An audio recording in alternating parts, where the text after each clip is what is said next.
ప్రజాగళమే మా బలమంటూ ఎప్పటికప్పుడు తాజా వార్తలను అందిస్తున్న 3T టీవీ మీడియాకు స్వాగతం.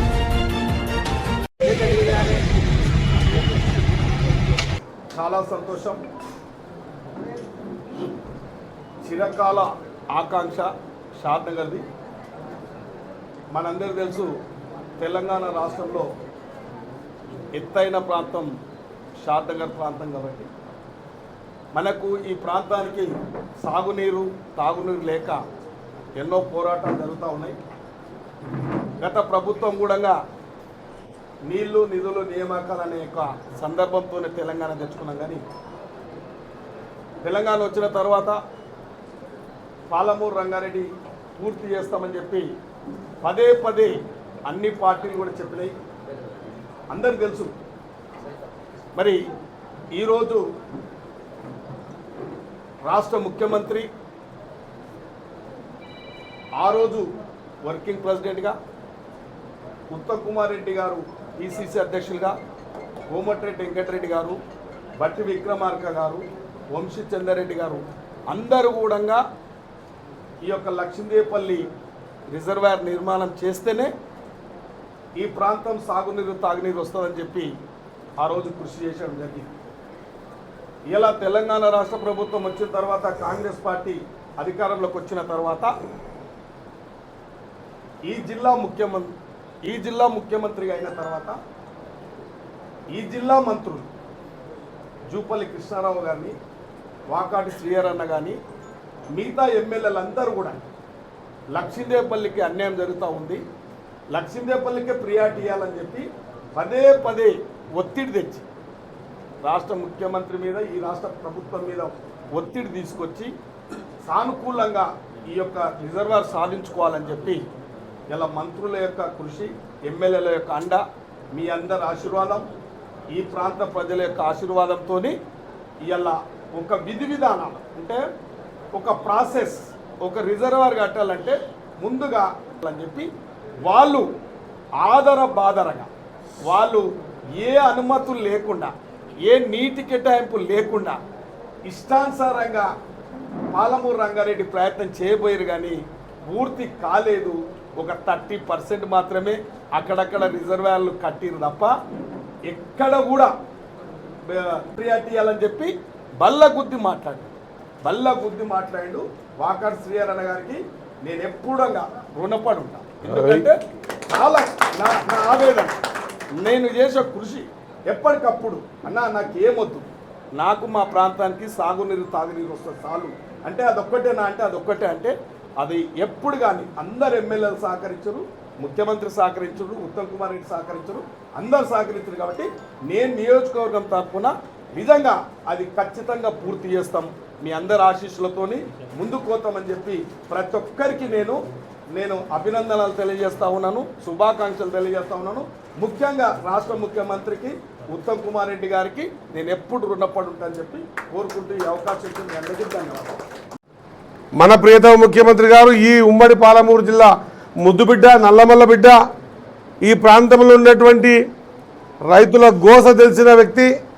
సేమ్ టైం ఏ పాలమూరు రంగారెడ్డిని చూపించి 2 సార్లు అధికారంలోకి వచ్చిన తర్వాత కూడా ఆ పాలమూరు రంగారెడ్డికి సంబంధించినటువంటి విషయాన్ని తొక్కిపడేసి ఏ పాలమూరు రంగారెడ్డి చూపించి ఈ పాలమూరు ఉమ్మడి జిల్లాలో ఎక్కువ స్థానాలు గెలిచి గవర్నమెంట్ కూడా తెచ్చుకునే సందర్భాన్ని మర్చిపోయి, లేదా అంతకంటే ముందు ఈ పాలమూరుకెంచి ఈ పాలమూరు ఊరిలో మా ముఖ్యమంత్రి గారు అంటా ఉండ్రి, పాలమూరులో నీ ఊరు లేదు, లేకుంటే పార్లమెంట్లో నీ గొంతు లేదు, అయినా కూడా పాలమూరులో నీ గెలిపించినట్టే ఎక్కడ ఉద్యోగం ఏమైనా ఇబ్బంది అవుతుందన్న కాన్సెప్ట్లో గెలిపించారు. అది కూడా మర్చిపోయి మరి పాలమూరు రంగారెడ్డి పేరు మీద 2016 సెప్టెంబర్లో 16 తారీఖు రోజు మీరు ఇచ్చిన జీవో ఏంది? శ్రీశైలం బ్యాక్ వాటర్ కించి ఏడికిచ్చిర్రు, 21 స్టేజ్ల మీద లక్ష్మీదేవిపల్లికి ఇచ్చిర్రు. మరి ఇచ్చింది మీరు 21 స్టేజ్లు అయితే మీ టెండర్ పిలిచిందంతా 18 స్టేజీలకు. మీరు పిలిచినప్పుడు ఎంత 21 స్టేజ్కి ఎంత అన్నారు అమౌంట్? 27,000 ప్రాతిపదిక అమౌంట్తోనే చేసి డిపిఆర్ తయారు కాగానే 58,000 కోట్లకు మీరే డిపిఆర్ గవర్నమెంట్ సబ్మిట్ చేసింది.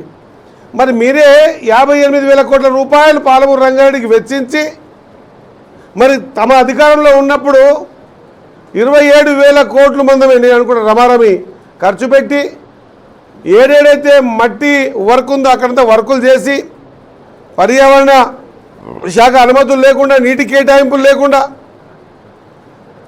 అసలు ఇంకా విచిత్రమైన సంఘటన అంటే సెకండ్ పంప్ హౌస్ కాడ ఏ కాంట్రాక్టర్కి అయితే ఆంధ్ర కాంట్రాక్టర్కి ఇచ్చినావో ఆ కాంట్రాక్టర్ ఇప్పటిదాకా ఈ రోజు కూడా టన్నెల్ కంప్లీట్ చేయలే, ల్యాండ్ ఎక్వేషన్ కాలే, కాలువ మొత్తం కాలే.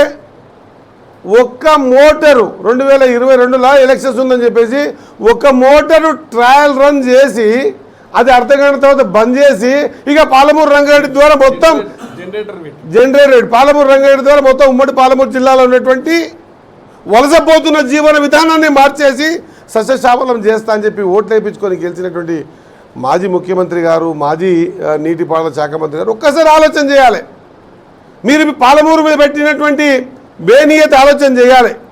పాలమూరు రంగారెడ్డి తర్వాత మీరు స్టార్ట్ చేసిన కాళేశ్వరానికి ₹1,00,00,000 ఖర్చు, 1,00,000 కోట్లు, 1,00,000 కోట్లు ఖర్చు పెడతారు కదా. మరి 6,00,000 కోట్లు ఖర్చు పెట్టినటువంటి కాళేశ్వరం ఎందుకు మీరు కంప్లీట్గా త్వరితగతిగా చేయాలని అనుకున్నారు? మరి ఎందుకు పాలమూరు రంగారెడ్డికి 27,000 కోట్లు మాత్రమే ఖర్చు పెట్టి ఆపేసినారు? మళ్ళీ ఇప్పుడు అంటారు ఈ ఉమ్మడి పాలమూరు జిల్లాలోని మాజీ మంత్రులు, మాజీ శాసనసభ్యులందరూ కూడా పాలమూరు పోరంట. దేనికోసం పోరు? ఎవరు పోరు చేయాలి? ఎవరు పోరు చేయాలి? నీవేం అధికారం లేకుంటివా? ఇదే పాలమూరు రంగారెడ్డి పేరు చూపించే కదా 2 సార్లు అధికారంలోకి వస్తేవి. మరి ఆ అధికారంకి వచ్చినప్పుడు కొంత ధ్యాసన ఉండాలా లేదా? యువకులు అడగరా? ఉమ్మడి పాలమూరు జిల్లాలో ఉన్నటువంటి యువకులు ఉడికిపోతూ ఉన్నారు. అందుకే కదా పాలమూరు రంగారెడ్డిని నువ్వు మరుగున పడేసినందుకే మీ పార్టీని మరుగున పడేసి 14లో 12 మందిని కాంగ్రెస్ వాళ్ళు గెలిపించారు కదా. అయినా మళ్ళీ ఆలోచన లేదు. ఆ తర్వాత పార్లమెంట్ ఎలక్షన్స్లలో 2 బీఆర్ఎస్ స్థానాలు కోల్పోతే కూడా ఆలోచన లేదు.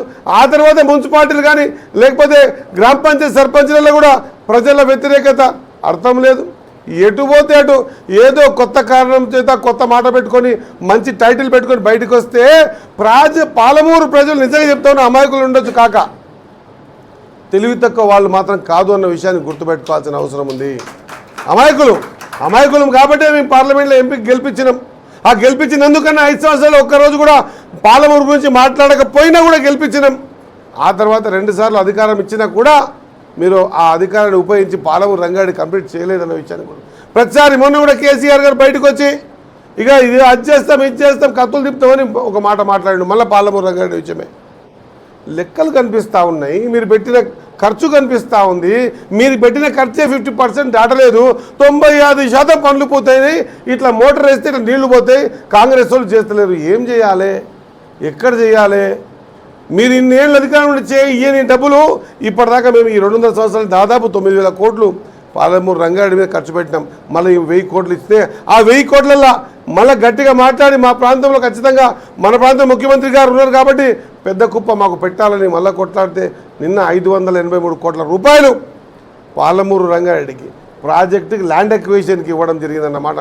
నా పత్రికా సోదరుల ద్వారా యావత్ యువకులకు తెలియజేస్తా ఉన్నా. నేను ఈ మీడియా ఛానల్ ద్వారా, నా మీడియా మిత్రుల ద్వారా ఈ పాలమూరులో ఉన్నటువంటి యువ రక్తానికి తెలియజేస్తా ఉన్నా, మోసాన్ని గ్రహించండి. తుదకు మేమైనా చేయకపోతే మమ్మల్ని కూడా నిలబెట్టి నిలదీసి అడిగే అధికారం, ధైర్యం మీకు ఉండాలా? తప్పులు తప్పు అనే ధైర్యం ఉండాలి, చేసినోని చేసినావు అనేటువంటి మాట చెప్పే ధైర్యం ఉండాలి. అట్లా ధైర్యం ఉంటే తప్ప మనం నికాజుగా పనులు చేయించుకోలేమన్న మాట తెలియజేస్తా ఉన్నా.